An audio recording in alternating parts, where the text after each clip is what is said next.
Saudi अरब में रियाज marathon race मुनक्किद हुई, जिसमें हजारों मुल्की गैर मुल्कियों के अलावा प्रोफेशनल एथलीट की बड़ी तादाद ने शिरकत की। सऊदी दारकूमत रियाज में सऊदी स्पोर्ट्स फेडरेशन की जानिब से मुनक्किदा रियाज मैराथन रेस को 42 और 27 किलोमीटर के अलावा 4 किलोमीटर की कैटेगरी में तकसीम किया गया था, जिसमें प्रोफेशनल एथलीट्स के अलावा मुल्की गैर मुल्की मर्द खवातीन के अलावा बच्चे भी शरीक थे। 42 किलोमीटर की रेस मराकश के समीर जोहर ने 2 घंटे 8 मिनट में फासला तय करके मुकाबला अपने नाम कर लिया, जबकि अफ्रीका की खातून एथलीट ने 2 घंटे और 25 मिनट में 42 किलोमीटर की रेस अपने नाम कर ली। रियाज मैराथन रेस के मुख्तलिफ कैटेगरी के मुकाबले जीतने वालों को मेडल्स के अलावा कैश इनामात भी दिए गए। Rana Azeem, SPN news, Saudi अरब।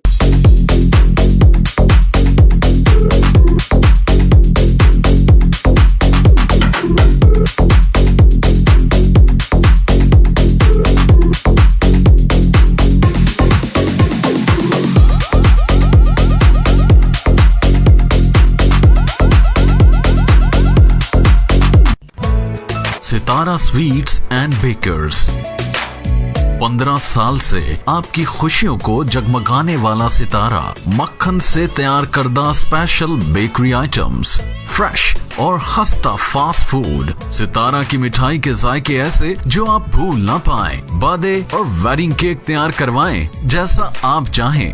बेकर्स की दुनिया का एक ही सितारा, Sitara sweets and bakers, near staff Gala, Sargodha road, Gujarat.